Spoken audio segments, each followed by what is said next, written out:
Tayo po'y manalangin, Panginoon, sa mga oras na ito.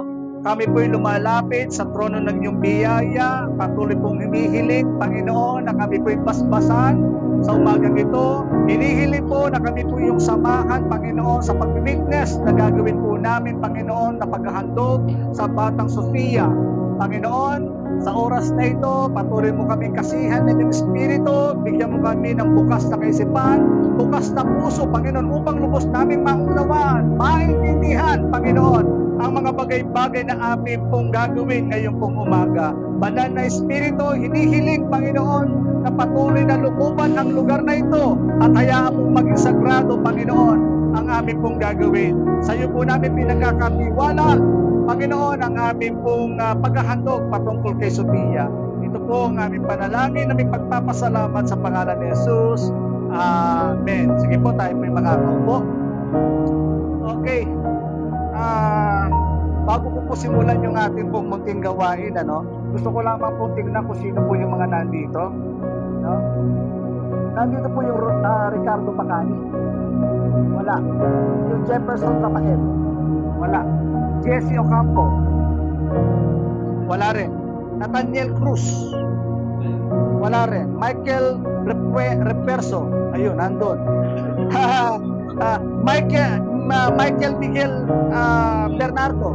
Wala rin. Vince Del Ocampo. Wala rin. Raymond Tayag. Wala rin. Kenneth Aquino. Wala rin. Ermo Bukod. Wala rin. Marvin De Leon. So isa lang sa mga lalaki ang nandito. Siya lang yung mag-bless. Anong pangalan? Vince Dale Ocampo. Timothy De Ocampo. Ayun. Okay. Sorry po. Salamat po. Okay. Okay. At least okay. So dalawa po ang nandito sa mga ninong. Sa mga babae naman po, check attendance lang po para makita lang natin. Si Christian Cabrera. Wala rin. Melda Rivera. Ay, hindi pwede wala yan. Oo, napakalayo ng lugar yan. Imposibleng mali dyan. Okay. Pamela Joyce Miguel. Ayun, si Ate Pamela. Iris Pesay. Wala rin. Jerin Gamboa. Ayun, tatlo. Michelle Camunag. Okay. Leslie Abendan. Proxy. Myra Delara. Ala. Resilin Rivera. Okay. Rose Ann Evangelista. Ayun. Jessica Pacundo. Wala. Okay. Mamaya po pipirma po tayo rito para malaman natin kung sino yung wala. Kasi mahalaga po ito dahil ito po ay magiging sertipiko ni Sofia, at magagamit na ito sa darating na panahon. Kung sakali magpapasko na, lahat na dito pupuntahan. Para hindi mawala. Ano ba? Okay, simulan na po natin. Tulad po ng aking sinabi, ito pong munting gawain ito ay hindi isang tradisyon na ginagawa natin bilang mga Pilipino, bilang nasa bansang Pilipinas o kung saan man. Ito po ay isang sagradong bagay na gagawin natin. Na kung saan aharap tayo pare-pareha sa harapan ng Diyos, ihahandog itong si Sofia. Sa ganitong pong tradisyon o sa ganitong gawain, ang tawag ng karamihan sa atin, ang tawag ito binyag o kaya bautismo. Sapagkat ito ho yung nakakabistan natin, tawag natin yan binyag o bautismo. Pero ang bautismo po ay hindi po ginagamit sa bata. Ang bautismo po ay ginagamit doon sa mga taong may alam na yung tama at mali, marunong na silang magsisi, alam na nila yung kasalanan. Sila po yung mga taong binabautismuhan. According po sa Biblia, sabi po ng Mateo chapter 3 verse 11, binabautismo kayo sa tubig bilang patunay ng inyong pagsisisi at pagtalikod sa kasalanan. Sa mga tweet, yung requirement ng baptism ay hindi nakapasa si Sofia. Hindi siya nakapasa. So kumbaga itong gagawin natin, ang bautismo ay hindi nakapasa si Sofia dahil hindi pa niya alam kung paano magsisi at hindi niya alam kung ano yung tama at mali. So ang baptismo po ay hindi ho yan binibisikan. Ang bautismo po ay inilulubog. Ayon po sa sinasabi ng Biblia na ibig sabihin ng baptismo sa salitang Grego ay baptizo, na ibig sabihin to dip, to plunge, to immerse. Ilulubog po. So, hindi rin ho siya nakapasa roon. Hindi ho siya wabis bibisikin. Yun ho yung mga requirement ng baptism. So ano po ang dapat natin gawin? Sa bata, ang ginagawa po natin sa kanila, inihahandog sa Diyos. Ito po ay nakabase, nakasulat sa salita ng Diyos. So makikita natin sa mga salita ng Panginoon na kung saan ang mga bata ay hindi binabautismuhan, kundi ang mga bata ay hinihahandog sa Diyos. Katulad po ng isang lingkod ng Panginoon na ang pangalan ay si Samuel. Mababasa natin niya sa kanyang mga talata mula sa unang Samuel chapter 1 verse 11, na kung saan nung manganganak na si Hana, sabi niya sa kanyang pangako, sabi niya rito, pagkakalooban ako ng isang anak na lalaki, ihahandog ko siya sa inyo. Ibig sabihin, pagkaanak niya, pagkalabas nito, ihahandog. So makikita natin yung bata ay ihahandog niya sa Diyos. Pangalawang halimbawa po sa Biblia na kung saan yung mga bata ay hindi binabautisma o hindi inihahandog o itinatalaga sa ating Panginoon. Katulad po ni Samson, yung kwento Samson and Delilah. Yan po isang mga kwento ng Biblia na kung saan mismo si Samson ay hindi po siya binautismuhan, kundi ito po ay hinandog sa ating pong Panginoon. Nasabi dito sa Hukom 13:5, kung may papanganak mo siya, huwag mo siya patutulan ng buhok sapagkat mula pa sa kanyang pagkasilang, itinalaga na siya sa Diyos. Pag sinabi itinalaga, idinededicate na. Nasa kanya na kapag pagkapanganak pa lamang. So nakikita natin ulit sa pangalawang halimbawa ng Biblia na kung saan ang mga bata ay hindi po sila binabautismuhan, kundi inihahandog. Hindi na tayo lalayo. Sa New Testament, pupunta tayo mismo ang Panginoong Yesus ay hinandog din po siya sa ating Diyos Amang nasa langit, no? Na kung saan ang kanyang mga magulang dinala doon sa isang propeta ng Panginoon at hinandog din ang batang Panginoong, ang batang Jesus sa harapan ng Diyos. Ang sabi sa Luke 22 o Luke 2:22 na sumapit ang araw sa kanilang pagtupad ng seremonya ng paglilinis ayon sa kautusan ni Moses, pumunta sila sa Jerusalem, dinala nila ang sanggol upang iharap sa Panginoon. So makikita po natin mula sa salita po ng Panginoon na yung mga bata ay hinandog, dinalaga, iniharap sa Panginoon. Wala tayong nakita mula sa kasulatan ng Biblia na binautismuhan. Nakita natin, nabasa natin, ang binabautismuhan yung mga taong malalaki na. Yung mga taong may sapat ng pag-iisip. Alam nila yung tama at mali. Alam na at marunong na silang pagsisi. So yun po ang ginagawa natin sa bata. Kaya yun din po ang gagawin natin kay Sophia, maya lamang po. So papaluwanag muna natin pansamantala yung mga bagay natin, mga responsibilidad natin bilang mga magulang, bilang mga ninong at ninang. Sa pagiging magulang po, no? Sa pagiging magulang mahirap po, no? Na kung saan ay sabi ko nga baby yan no? Baby, yung mga ibinigay sa atin ng Panginoon. Napakahirap pong magpalaki. Ayan. Sa mga salita po ng Panginoon, bakit natin siya itinatalaga sa Diyos? Bakit? Kasi anumang oras na tawagin siya ng Panginoon, ibigay po natin siya sa Diyos. Sapagkat siya po ay itinalaga, idinedicate, inihandog sa ating Panginoon. Sa oras na siya ay tawagin ng Panginoon, huwag po tayo magkatubiling, ibigay yan sa Diyos sapagkat siya ay ininhandog natin sa Panginoon. Amen po. So, tulad ng aking sinabi, sa mga magulang, ang magulang po o yung pagiging parenting bilang pag-aasawa ay wala pong schooling. No? Sabihin, hindi ka papasok ka sa isang school at mag-aaral ka how to become a parent o paano pagiging asawa. No? Iba-iba po ang mga pag-aasawa. Kumbaga, iba't ibang klaseng karanasan. Maaari makakapulot ka ng idea, pero kapag in-apply mo to sa iyo, magkaiba. Bakit? Kasi magkaiba kayo ng values. No? Magkaiba kayo ng values. Yung iba, yung mga babae o kaya lalaki o kung sino man, yung values ng isa, gusto ng alam yung toothpaste, no? Inibisi sa pumitan sa Pero yung lalaki, minsan, pinipisil sa gitna. Dahil lang doon, nag-aaway. Sabi ko na dito mo pisilin. Ba't ka mo pinipisil? Dahil lang doon. Bakit? Kasi magkaiba sila ng values. Yung iba, magastos. Yung isa naman, ay matipid. Kaya madalas, nag-aaway sila. No? Na kung saan kami bigay ko lang sa iyo ng pera, wala na naman. Saan mo dinala? No? Kasi nga, magkaiba ng values, etc. etc. Marami mga bagay na hindi isa na pagkakasunduan bilang mag-asawa. Kaya dumarating, humahantong sa punto na kung saan nagkakaroon ng paghihiwalay dahil lamang sa mga values na kinagisnan nila na hindi sila nagkakasundo. Kaya nangyayari, naghihiwalay yung mga magulang. At isa yan sa problema ng ating bansa at tinatawag ng divorce. So, maraming naghihiwalay. Kaya makikita mo kapag ang bata, no, lalaki sa loob ng pamilya na tinatawag na child delinquent, no?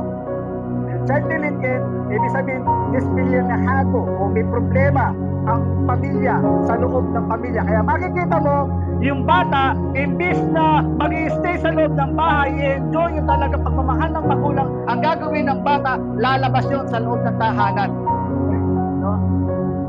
Lalabas sa loob ng tahanan dahil nakikita niya, naririnig niya ang laging bangayan ng magulang.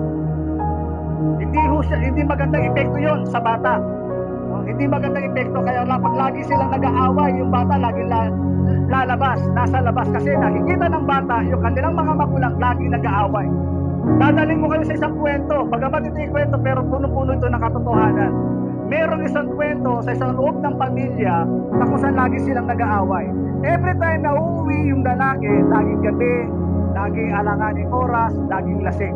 Kaya kapag uuwi, yung lalaki na lasing na alanganing oras, sasabihin ng kanyang asawa, "Hoy, demonyo! Saan ka nang galing? Ba't gabi ka nang umuwi? Lagi kang lasing." No? Everyday ginagawa niya yun. Bunganga ng bunganga yung babae. Ang tawag sa kanyang asawa, demonyo. Ito naman si lalaki, lasing pag-uwi sa kanyang bahay dahil gumagano na yung babae. Alam mo ba, sabi niya ganun, bruha. Sabi niya, alam mo ba bruha, kaya lagi akong lasing, kaya gusto kong laging gabing na uwi kasi ayoko naririnig yung ingay, yung tawag nito, salita natin, yung bunganga, no? Ayoko laging naririnig na, nakakairita. Ayoko lagi nagpupunganga kaya ganito ako umuwi. So ang tawag na sa kanyang asawang babae ay bruha. Ang tawag niya sa kanyang asawang lalaki, demonyo. Habang sila nag-aaway ngayon, eto ngayon yung anak, papasok. Tay, sabi niya, wag na po kayong mag-aaway. Tumigil ka, demonyo ito, umalis ka dyan. Away ito na mag-asawa. Ang tawag sa kanyang anak, demonyo ito. So hindi makatagal si lalaki dahil inaaway siya ng babae niya, yung kanyang asawang babae. Ang ginawa ng lalaki, umalis. Ang sabi ng lalaki, makakaalis na nga sa bahay ng impyerno na to. So ang tawag niya sa kanyang tahanan, impyerno.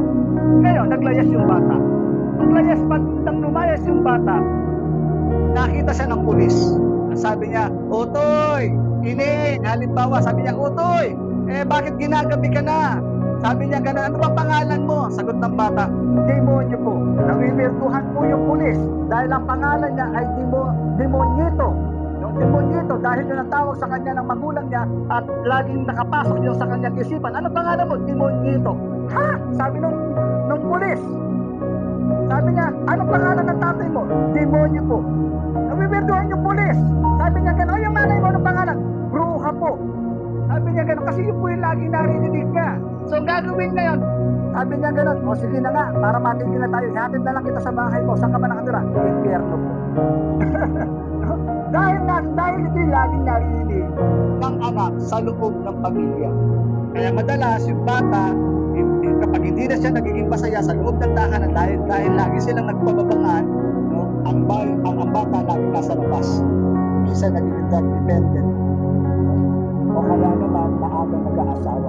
Yun po ang nagiging problema bilang isang pamilya. Kaya napakalaki ng responsibilidad natin na kung saan yung ating anak ay papalaki, no? Ayon sa plano ng Diyos sa kanyang buhay. So ano yung responsibilidad natin? Bilang mga magulang, no? Ituro sa bata yung tinatawag na banal na pagkatakot. Tayo mismo ang magtuturo sa kanya kung ano yung kung ano ang Diyos, kung sino yung Diyos, at magkaroon siya ng tinatawag na banal na pagkatakot. Ang bata, ituro sa kanya yung mga spiritual na bagay. No? Dahil karamihan po ngayon sa mga bata, wala na pong respeto sa magulang. Karamihan ngayon, yung mga bata, wala na rin takot sa Diyos. Nung kapanahunan namin, medyo nakatago na lang po yung puti ng buhok ko. Nung panahon namin, kapag ginano na kami ng magulang, alam na this. No? Alam niyo na yung paswit matawag doon, yung sit-sit, no? Yung ganon, manahimik ka na. Kapag hindi ka nanahimik, maya-maya pagkalis ng bisita, no? Ganon eh. No? Alam na yung mga tingin, alam na yung mga panahon na yun. Pero yung mga bata ngayon, ibang klase. No? Kumbaga, yung mga bata ngayon, naglalabas na lahat ng litin mo, uutusan mo, mamaya na, puta na. Yan, tuloy, nesambok ko. No? Yung mga ganun po ba, no? Naggagalay ito, pag pinalo mo pa yung bata, sasabihin naman, i-DSWD kita. No? Yung mga ganun eh, no? Sa kumbaga yung bata ngayon, nagiging rebelde na, nagiging independent na, at ayaw na pakontrol sa mga magulang. No? Kaya po, napakalaki ng role natin bilang mga magulang na dapat ituro sa mga bata ang banal na pagkatakot sa Panginoon. Ano sabi po na salita ng Panginoon? Ephesians chapter 6 verse 4. Mga magulang, huwag ninyong ibuyo sa paghihimagsik laban sa inyo ang inyong mga anak. Sa halip, palakihin ninyo sila ayon sa disiplina at aral ng Panginoon. Pasinin po ninyo itong mga word na yan. Paghihimagsik. Sa pagdidevelop sa bata, sa pagtuturo sa bata, hindi ho puro sermon. No? Madalas sermon eh. Laging pasigaw. Pasermon. Ano daw po dapat gawin sa bata? Sabi dito, para magkaroon siya ng banal na pagkatakot sa Panginoon, palakihin siya ng disiplina ayon sa aral ng Panginoon. Mula po sa salita ng Panginoon. Doon natin hubugin yung bata para kahit papaano magkaroon siya ng banal na pagkatakot sa kanyang puso at magkaroon siya ng banal na pagkatakot at pagrespeto sa kanyang mga magulang. Kaya bilang mga magulang, tayo ang unang-unang nagbibigay ng halimbawa para magkaroon ng banal na pagkatakot ang anak. Tayo ang nagpapakita ng magandang halimbawa na dapat tayo mismo ay nagkakaroon ng banal na pagkatakot sa Diyos. Tayo mismo nagbabasa ng Bible, tayo mismo sumisimba. Para kahit paano, yung mga aral mula sa pastor, mga aral mula sa pare, na ituturo natin dito sa bata at lumalaki na mayroong values ang bata. Pangalawa, no? Tinatamnan po natin yan ng kaisipan, no? Yung mga talino, intellectual, no? Itinuturo natin sa kanya kung ano yung tama at mali, kung ano yung masama at mabuti. Yung mga tamang values, tayo po ang naglalagay niyan. Bilang mga magulang, dapat maaga pa lang sinasabi na natin sa kanya kung ano yung tama at mali. Sapagkat sabi po, no, ng Kawikaan 22 verse 6, ituro sa bata ang dapat ng lakaran hanggang sa paglaki, di niya ito malilimutan.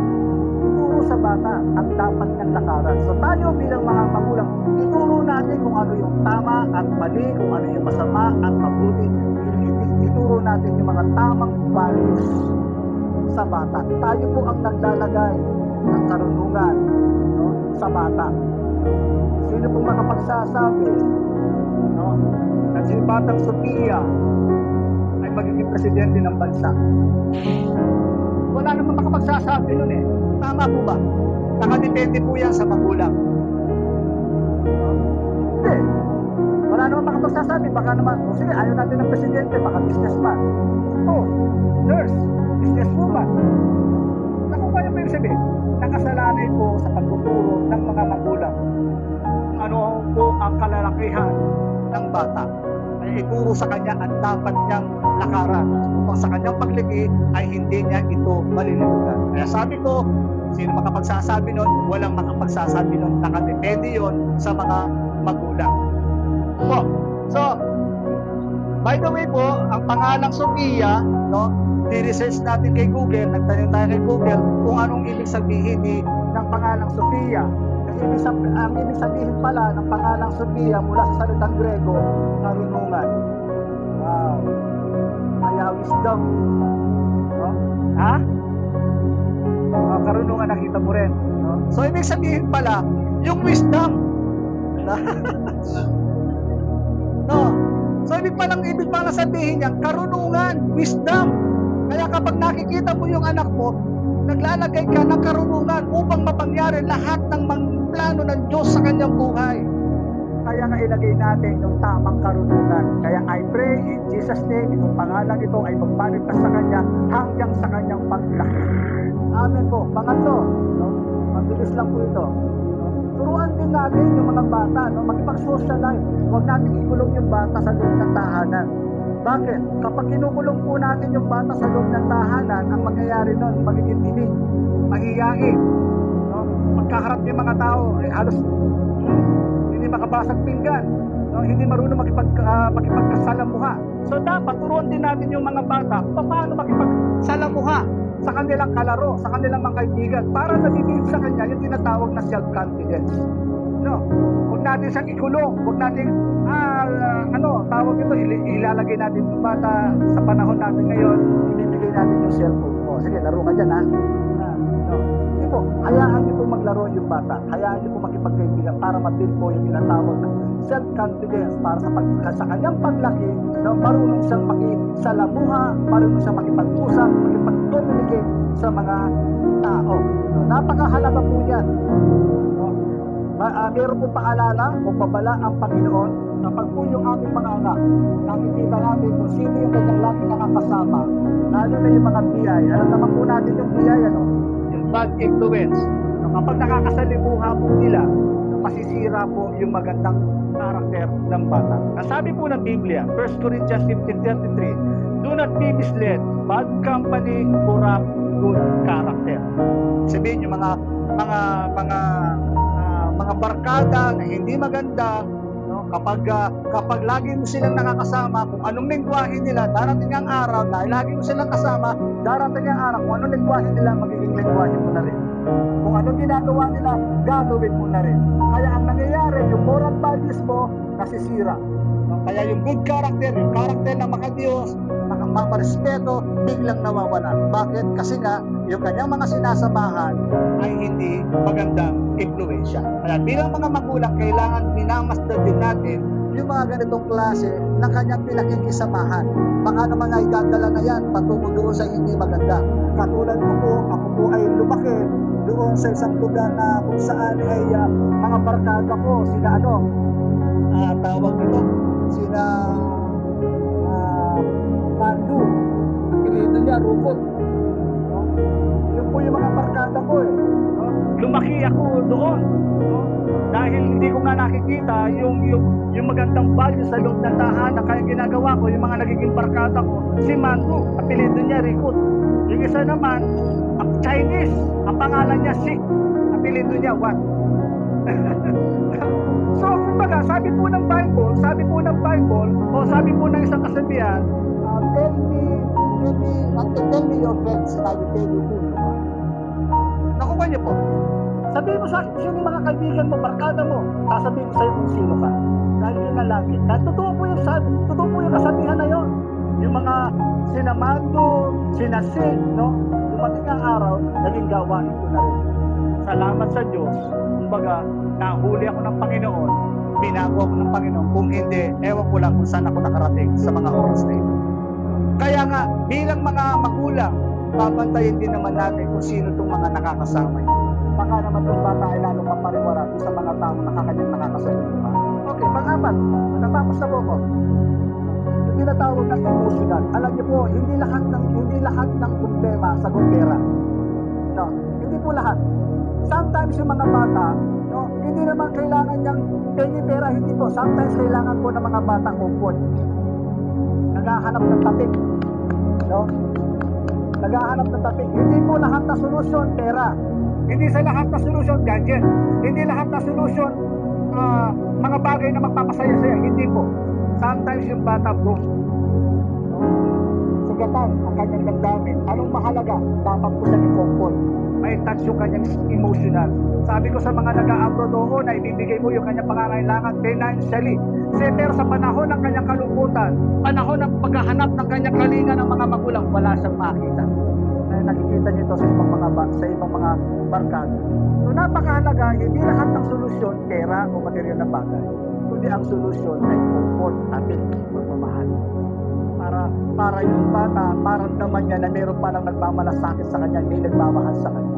At ang bata, kapag po lumalaki, lalo na kung minsan, talagang may mga pasaway na bata, dahil bata yan, kapag wala tayong patient, madalas nasisigawan natin. No? Minsan may mga nasasabi tayo na hindi maganda dahil out of control na tayo sa ating emosyon bilang mga magulang. Nakakapagsalita tayo ng hindi maganda sa ating mga anak, no? Sabi dito, no, nagsasalita tayo ng mga masasakit na kalooban. Tandaan po natin, yung mga palo ng mga magulang pwede pong maghilom. Pero yung mga salitang masasakit na binibitawan natin sa anak, dadalhin ito hanggang sa kanyang paglaki. Kaya mahalaga po, no, na tinatawag nito na hindi lang natin siya basta-basta binibitawan yung mga salita. Kailangan po control yung emotion para po yung bata ay lumaking tama. Panglima po, matatapos na po tayo. Sabi po ng Biblia sa Kawikaan 28 and 21, death and life are in the power of tongue, and those who love it will eat the fruit. Ibig sabihin, nakasalalay yung sabi niya, life and death are in the power of tongue. May kapangyarihan po yung dila. Akala po natin kapag binitawan natin yung salita ng masakit, akala natin walang nangyayari. Hindi po. Darating ang araw kapag lagi natin sinasabihan, yung bata, tanga, bobo, walang alam. Yung laging ganung klase ng salita, darating ang araw, ang hinang bumikap ng bata. Magiging slow yung bata. Kaya po, meron po kapangyarihan ang bawat salita binibitawan natin. Kaya kailangan speak natin always positive, appreciate yung mga bagay na magaganda. Panghuli po, yung mga pisikal na pangangailangan ng bata. Bilang mga magulang, i-provide po natin yung kanyang mga pangangailangan.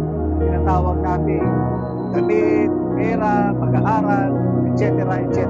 Ibigay po natin yun sa bata. Yun po ang responsibilidad bilang magulang upang mapalaki natin ng maayos, ng tama ang batang si Sofia at marating niya ang urong ng kanyang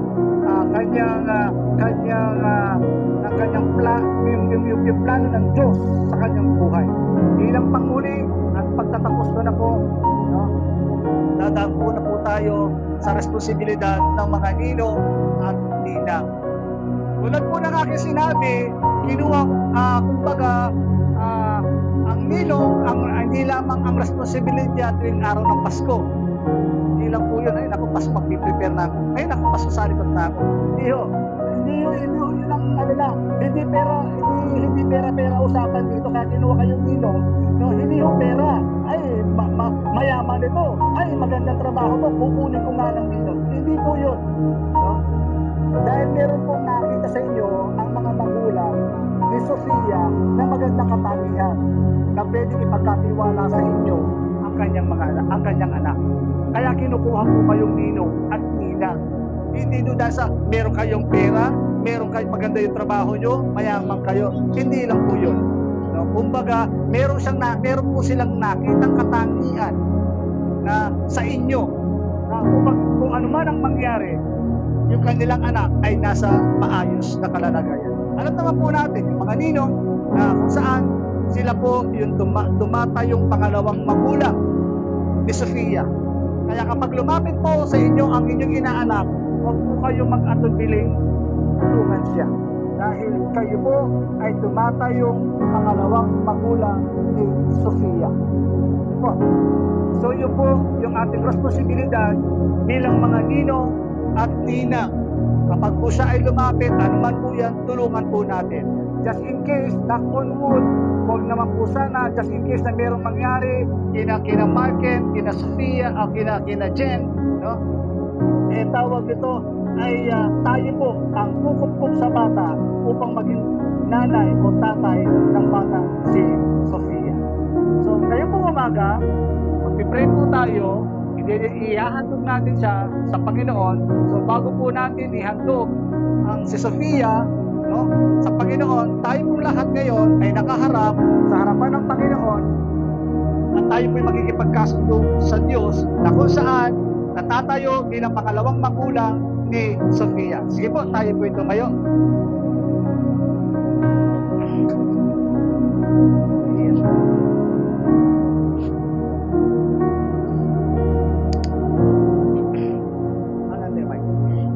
Yan.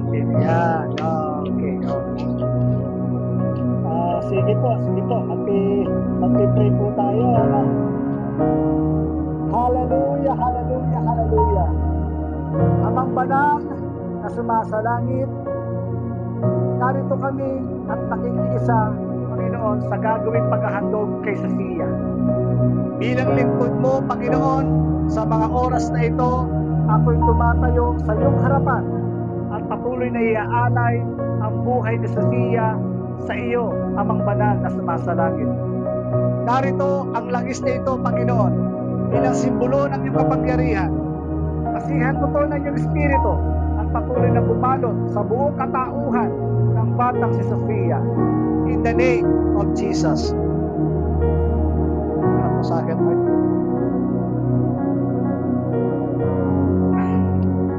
Amang banal na sumasalangit sa mga oras na ito, inihahandog ko, Panginoon, ang batang si Sofia. At mula sa oras na ito, Panginoon, tapakan mo siya ng Espiritu at kasihan sa ng Espiritu. Nasaan man siya pumarangon, Panginoon, ang pabor mo ay dadaloy sa kanyang buhay. Panginoon, sa oras na ito, binabasag ko ang sumpa na bumabalot sa kanyang mga magulang.